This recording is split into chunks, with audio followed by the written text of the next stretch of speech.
Alright, good. It's recording the right mic this time.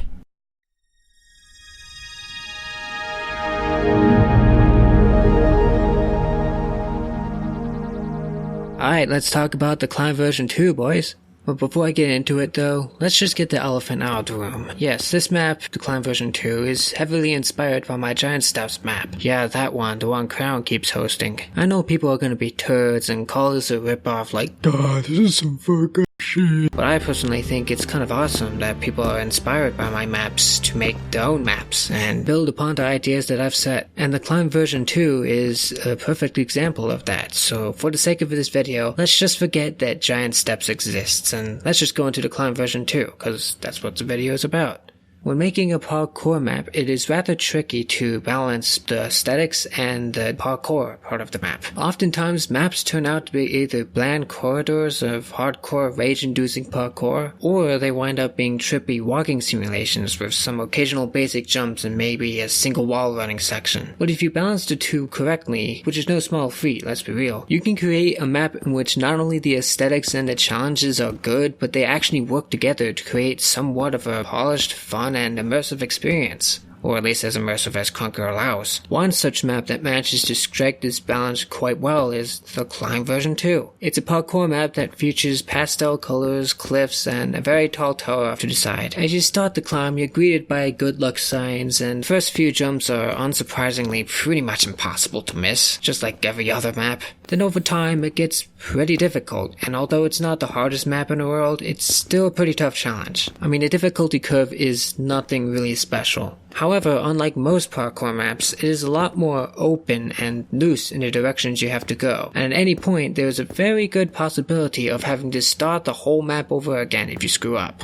And for some context as to why this is important, most parkour maps follow what I call the levels format. And basically what this is where you have a series of short parkour sections that are divided by checkpoints of sorts, which grant you a point for each one you reach. If you fall off, there's usually a combination of boost ramps and regular ramps that automatically fling you to the beginning of the section you're on. And within these sections between the checkpoints is where all the parkour challenges are. And this usually continues on in a corridor of some sort, or a valley or something like that, or maybe in just midair or something. It may make a few twists and turns as you go on, but it's mostly just straightforward. There may be several secret points in some of the sections, but pretty much all of the parkour is contained within the sections. Maps such as Badges, Flag, Meeting, and of course the most iconic of them all, Level 6.4, are some of the more popular parkour maps that use this format. And the levels format, it's not a bad thing in and of itself. It's very structured, it's familiar, and it's convenient, and if implemented properly, the player doesn't have to really worry about anything other than the challenges at hand. The player knows where they should go, and there usually isn't any risk of having to start the whole map over. The levels format is pretty much a foolproof foundation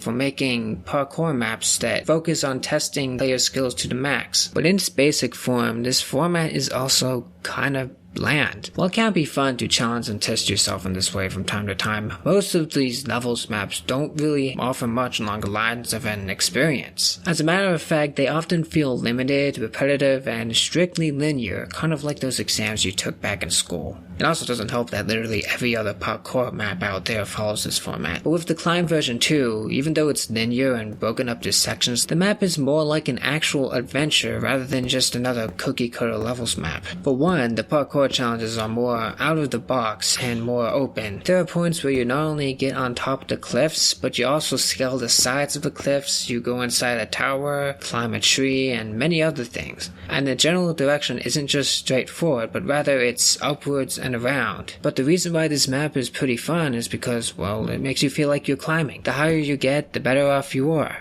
And at any point you can look around to see where you're going and how far you've come. This serves as a motivation for players to climb higher and higher, and this, along with the carefully balanced difficulty curve, the open air platforms, and the gradual color change of the cliffs themselves, really adds to the feeling of achievement and progress. And when you get to the very top of the map, man oh man does it feel good, like you just accomplished that. It also helps that the climb looks pretty fucking cool as well. The pastel colors along with the variety and props all lend to their parts and the unique aesthetics of the climb, which further exemplifies this sort of feeling of climbing and anticipation as you continue on. But despite all this, the map is flawed. I mean, of course, every map is flawed, despite how good they are, but yeah, for one, the cliffs themselves are sometimes kind of empty. They're fairly wide, yet most of the time they aren't really used to their fullest. And instead, they have a bunch of empty space that isn't really used at all. Many of the later cliffs don't have this issue, and when it comes to what is there, it is what it is, but still, there's a bunch of missed potential in some spots. But what's even more annoying is the fact that you can easily fall off on one of the cliffs and subsequently have to start all over. In other words, there's no real checkpoints, and there are spots where it's really easy to fall off, so you'll have some rage moments. Granted, in its defense, when the Climb version 2 was made, legitimate checkpoints didn't exist back then, so there really wasn't much to do about it. You may also argue that I'm a p and that no checkpoints equals tension and challenge, and much more satisfaction upon completion. And yeah, you have a point, but when you keep falling off at the same spot, and you have to go through the entire climb over and over and over again just to get back to where you were, that isn't fun or challenging or satisfying. That's cheap.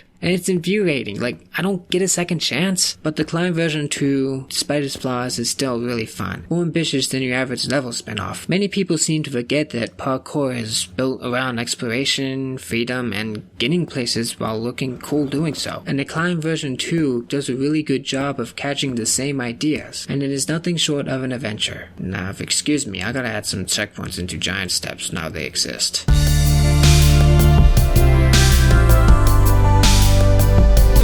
Oh, and by the way, if you're wondering about what the Climb, I guess version 1 is, well, here we go. It's one of those very rudimentary parkour maps that a complete noob would make back in 2018, but with a rosy purple tint to it. And frankly, even with the rose-colored glasses on, it's not very good. As a matter of fact, it's complete garbage. There are only 4 points, the difficulty doesn't really change much, there's a bunch of backless ladders where you have to painstakingly spam back and forth directions to go up on, there are fake blocks. Of course there are fake blocks, 2 fake blocks, no, 3 fake blocks. Then you get up to this area right here, and you see and think, hey, I can get to this ladder from here, I don't have to worry about this stuff over here. Only there's a death zone in a way, because fuck you. Then you get to the end, you get the last point, and that's that. Nothing special. You're better off just not playing this one and going straight to version 2. I think we can all agree that just like with Street Fighter, the sequel did things way better. And yeah, that's really all I have to say. Like, comment, share, subscribe, hit that stupid bell, yeah, and just live your life, I guess. You can follow my Krunker profile in the description, although there really isn't a reason to follow Krunker profiles yet. And, yeah, now I gotta get a drink, cause talking for 30 minutes, trying to re-record lines over and over again, it's really taxing on your voice. And yeah, GG.